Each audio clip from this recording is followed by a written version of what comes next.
We kind of just assume that governments have a handle on the economy. But what happens when they totally lose control? Today, we're going to dig into the moment the entire economic playbook got tossed out the window and a radical new idea took over. An idea that is still shaping our world and your wallet right now. Okay, so picture this. You're in charge of the whole economy. For decades, you've got this set of tools, this playbook that's kept things humming along just fine. Then, bam, a crisis hits that your playbook has zero answers for. What do you do? And this isn't some made-up scenario. This was the cold, hard reality facing the entire world back in the 1970s. All right, so to really get the revolution that happened, we first have to understand the old system, the one that it completely overthrew. For a long, long time after World War II, pretty much everyone agreed on how to manage the economy. And then, well, it all just broke. And I mean, the shift was just night and day. For about 2 decades, the 50s and 60s, things were great. It was this economic golden age. Everyone was following the ideas of Keynesian economics, and governments were confident they had the magic formula for stability. The plan was to manage demand to keep unemployment low and inflation low. And it worked. Until it didn't. The 1970s unleashed this monster that nobody saw coming, stagflation. Think about that. A stagnant economy with high unemployment and soaring inflation at the same time. The dominant theory was completely useless. Now, at the very heart of that old Keynesian playbook was one big idea, the Phillips Curve. You can think of it like a control panel for the economy.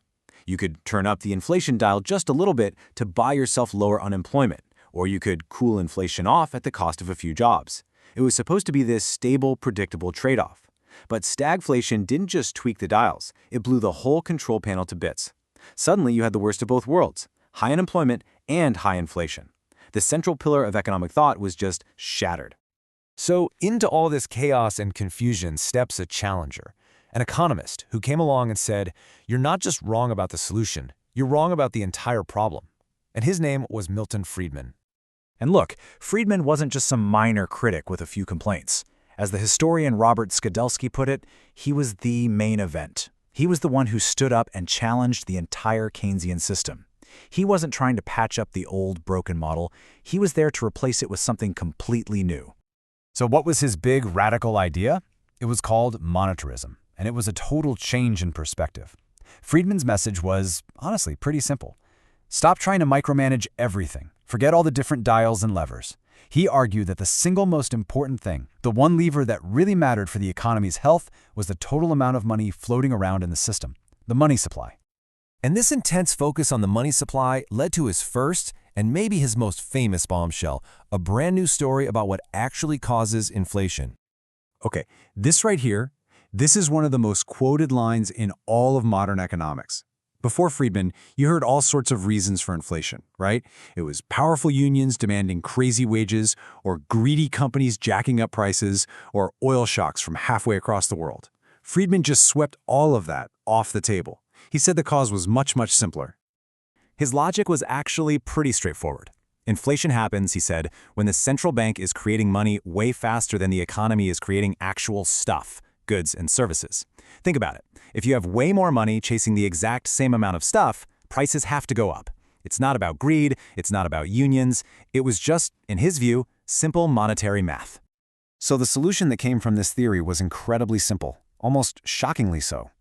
If you want to kill inflation, you don't need complicated wage and price controls. You don't need to negotiate with unions. You just need to do one thing: get control of the growth of the money supply. Slow it down, make it stable and predictable, and inflation will have no choice but to follow. But wait, Friedman wasn't done yet, not by a long shot. After redefining the entire inflation debate, he went right for the heart of the old system, that so-called trade-off between inflation and unemployment.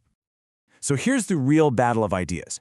The old school thinkers saw this permanent menu of options. You could choose a little more inflation to get a little less unemployment. Friedman came along and said that's a dangerous solution. Sure, maybe you can create a little surprise inflation to trick the economy into a temporary hiring boom. But people aren't stupid. They catch on. They start demanding higher wages to keep up with prices, and poof, you're right back at the same unemployment level you started with, only now everyone's stuck with higher inflation. And this brought him to his next huge idea: the natural rate of unemployment. Now, this isn't zero unemployment. It's the baseline level that the real economy, with its actual structure and frictions, can sustain. And Friedman's warning here was crystal clear. Any attempt by the government to use its monetary power to force unemployment below this natural rate is doomed to fail in the long run. The only thing you'll get for your trouble is higher and higher and higher inflation. His ideas were so powerful they sparked a whole new way of thinking, called rational expectations. This took his logic one step further. Basically, it said, hey, people learn, they see what the government's doing, they anticipate the next move, and they change their behavior. And what does that mean? It means trying to surprise the economy with stimulus gets harder and harder and ultimately a lot less effective. Okay, so you might be thinking this is all just academic theory, right? Wrong.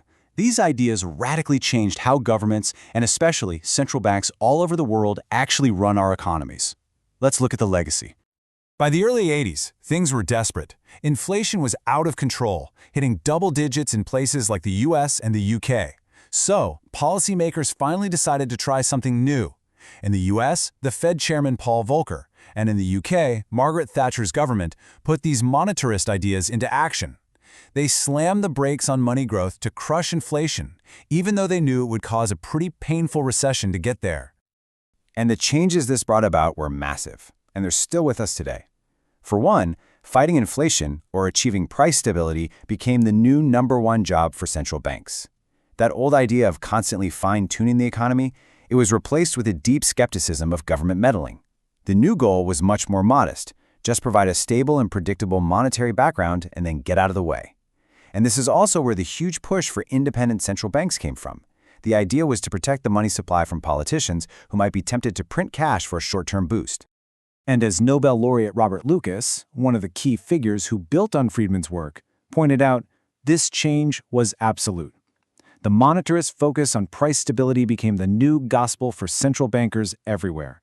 In the world of ideas, it was a total victory. And that really brings us right back to where we are now. The revolution Friedman started gave us a powerful, simple rule. Control the money and you control inflation. For decades, that was the playbook.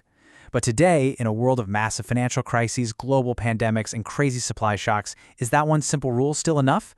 Or does our messy, complicated modern world need a whole new playbook all over again? Thanks for watching.